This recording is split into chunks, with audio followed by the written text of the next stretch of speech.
বনি ইসরায়েলের জামানায় তিনজন লোক সফরে বেরিয়েছে, বানোয়াট ঘটনা না, এটা বুখারীর ঘটনা। সফরে বেরিয়েছে, মরুভূমির মাঝখানে প্রতিমধ্যে প্রচন্ড তুফান আর বৃষ্টি। বৃষ্টি থেকে বাঁচার জন্য এর একটা পাহাড়ের গুহার ভিতরে ঢুকেছে।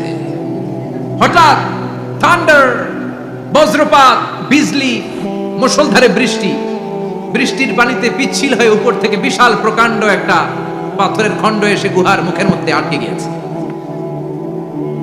যেই গুহার মুখ দিয়ে তারা ঢুকেছে, ওইখানে বিশাল একটা পাথর গড়িয়ে এসে উপর থেকে পড়ল। অন্ধকার, ভিতরে কোনো আলো নাই, কোনো জনমানব নাই, বাঁচানোর কেউ নাই, কিচ্ছু দেখা যায় না, ঘুটঘুটে অন্ধকার। বাইরে থেকে আলো আর অক্সিজেন যে আসবে ওই সুযোগটাও নাই। তিনজন বুঝে গেল আমাদের মৃত্যু এখানেই হবে, আমাদের কঙ্কালগুলো শত শত বছর এখানে পড়ে থাকবে, কেউ উদ্ধারের জন্য আসবে না, ঠিক কিনা? বাঁচানোর কেউ নাই, অক্সিজেন যতটুকু আছে কিছুক্ষণ পরে এটাও শেষ হয়ে যাবে।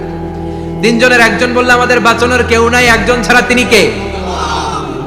আমাদের তিনজনের জীবনের এমন কোন নেক আমল আছে কিনা যেটা দিয়ে আল্লাহর কাছে দোয়া করা যায়? কার জীবনে কি নেক আমল আছে যেই নেক আমলটা দুনিয়ার কোনো মানুষকে দেখানোর জন্য করা হয় নাই, শুধু করা হয়েছে কার জন্য? এরকম কোন নেক আমল থাকলে দোয়া করা শুরু করো, এছাড়া আমাদের বাঁচার কোনো উপায় নাই। একজন দোয়া করা শুরু করলো, হাদিসে লম্বা একটা হাদিস, আমি সরল বঙ্গানুবাদ শোনাচ্ছি। একজন দোয়া করা শুরু করলো, একজন বলতে শুরু করলো আল্লাহুম্মা কানালি আবাওয়ান শাইখান কাবীরান, ও আল্লাহ আমার বৃদ্ধ বৃদ্ধা মা বাবা ছিল, আমি পেশায় ছিলাম রাখাল, প্রতিদিন রাখালগিরি করার পরে ছাগলের দুধ দোহন করার পরে যখন বাসায় ফিরে আসতাম সবার আগে আমি আমার আব্বা আম্মারে দুধ খাওয়াতাম। আব্বা আম্মাকে দুধ খাওয়ানোর পরে আমার সন্তানদের মুখে, আমার স্ত্রীদের মুখে আমি দুধ তুলে দিতাম। একদিন আমার আসতে দেরি হয়ে গেল, এসে দেখি আব্বা আম্মা ঘুমিয়ে গেছে। দুধের বাটি নিয়ে আমি আব্বা আম্মার মাথার সামনে দাঁড়িয়ে রইলাম। মনে মনে ভাবলাম আব্বা আম্মা যখন ঘুম থেকে জাগবে, আব্বা আম্মারে আগে আমি দুধ খাওয়াবো, তারপরে ছেলে মেয়েরে খাওয়াবো, স্ত্রীদেরকে খাওয়াবো। দাঁড়িয়ে রইলাম, আমার ছেলে মেয়েরা এসে আমার কাছে বললো আব্বা খাবার দাও, আমি দেই নাই। ক্ষুধার জ্বালায়, ক্ষুধার যন্ত্রণায় পাগল পড়া হয়ে আমার কলিজার টুকরা ছেলে মেয়েগুলো আমার পায়ের মধ্যে পড়ে কাঁদতে লাগলো, আব্বা একটু দুধ দাও, ক্ষুধা লেগেছে। ও আল্লাহ আমি দেই নাই। ফজর পর্যন্ত দাঁড়িয়ে রইলাম। ফজরের সময় যখন আব্বা আম্মা ঘুম থেকে উঠলেন, সবার আগে আব্বা আম্মারে দুধ খাওয়ালাম, তারপরে ছেলে মেয়েদের মুখে তুলে দিলাম।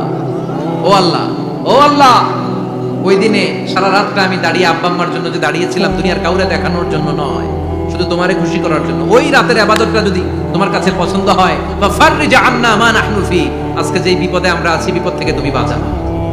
বলার সাথে সাথে 1/3, 1/3 পাথরটা ডান দিকে সরে, সুবহানাল্লাহ পড়বেন না?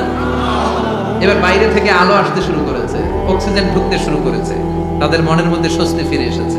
এবার দ্বিতীয় জন দোয়া শুরু করলো, আল্লাহ আমার এক চাচাতো বোন ছিল, এত সুন্দরী, আমার জীবনে এত সুন্দরী নারী আমি দেখি নাই, এত সুন্দরী নারী। ওয়া কুনতু উহিব্বুহু বিআশাদ্দি মা ইউহিব্বুর রিজাল আন নিসা, একজন পুরুষ একজন নারীকে যত ভালোবাসতে পারে আমি ঠিক ততটা ভালোবাসতাম আমার এই সুন্দরী কাজিনকে, চাচাতো বোনকে। কিন্তু আমার মনের কথা আমার চাচাতো বোনরা আমি বুঝাতে পারি নাই। একদিন লজ্জা শরমের মাথা খেয়ে চাচাতো বোনরা আমি বললাম, তোরে আমি বড্ড ভালোবাসি, একান্তে আমি তোরে চাই।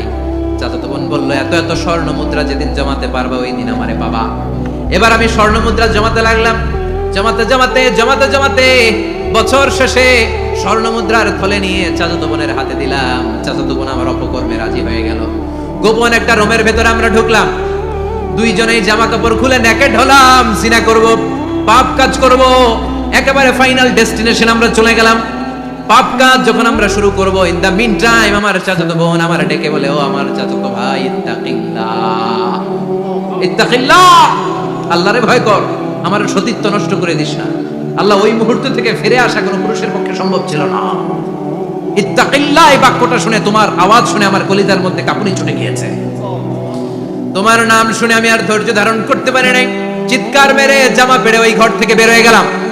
ও আল্লাহ, শুধুমাত্র কেবলমাত্র একমাত্র তোমার ভয়ে ওই দিন আমি আমার চাচাতো বোনের সাথে পাপ কাজে লিপ্ত হই নাই।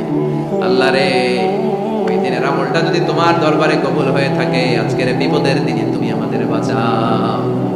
বলা মাত্রই এই দোয়া আল্লাহর কাছে এত কবুল হয়েছে, কারণ আল্লাহর ভয় এটা পৃথিবীর সবচেয়ে বড় ইবাদত। চিল্লায় বলেন ঠিক কিনা? যাদের হৃদয়ে আছে আল্লাহর ভয়, তারা কবু পথ ভুলে যায় না, আল্লাহর প্রেম ছাড়া এই দুনিয়ায় কারো কাছে কোনো কিছু চাই না, ঠিক কি না? আল্লাহর ভয় আল্লাহর কাছে সবচেয়ে বড় প্রিয় ইবাদত।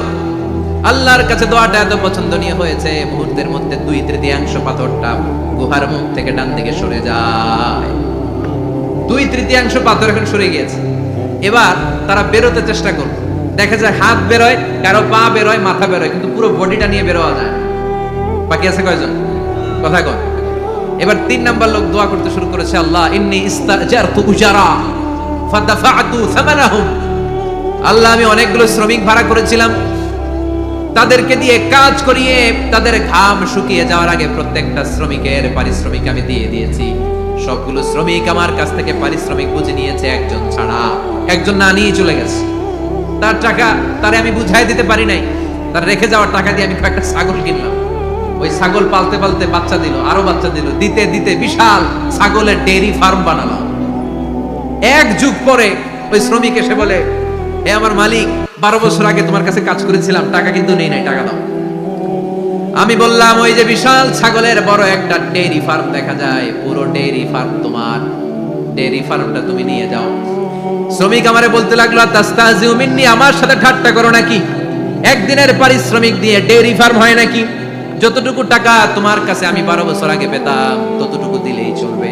তারে আমি বুঝিয়ে বললাম, তোর টাকা দিয়ে ছাগল কিনেছি, ছাগলের ব্যবসা করে ডেইরি ফার্ম বানিয়েছি, একটার পর একটা ছাগল বাচ্চা দিতে দিতে আজকে হাজার হাজার ছাগলের এই ডেইরি ফার্ম, পুরো ডেইরি ফার্মটা আমি তোরে দিয়ে দিলাম। বলা মাত্র ওই শ্রমিকটা ডেইরি ফার্ম নিয়ে চলে গেল। মাবুদের এই কঠিন বিপদের দিন সে শুধু দাবি করেছিল তার পারিশ্রমিক, তার পারিশ্রমিকের টাকা তার হাতে দিলে সে খুশিতে বাকবাকু, কিন্তু তার বদলে পুরো ডেইরি ফার্মটা আমি তার হাতে তুলে দিয়েছি একমাত্র তোমার সন্তুষ্টির জন্য। ওই দিনের আমলটা যদি তোমার দরবারে একটুও ভালো লেগে থাকে রে মাওলা, আজকের কঠিন বিপদ থেকে বাঁচাও। বলতে দেরি মুহূর্তের মধ্যে বিশাল পাথর খণ্ডটা গুহার মুখ থেকে ডান দিকে সরে যাও। আল্লাহর শুকরিয়া করে 3 জন বের হয়ে যায়। সহিহ বুখারীর বর্ণনা। আপনার জীবনে এমন কোন নেক আমল যদি থাকে যেটা শুধু আল্লাহরে দেখানোর জন্য করছেন, আমরা আমল করব অবশ্যই দেখানোর জন্য, তবে মানুষকে নয়। কারা দেখানোর জন্য? আমাদের সব দেখানো হবে একজনকে। চিল্লায় বলেন, তিনি কে?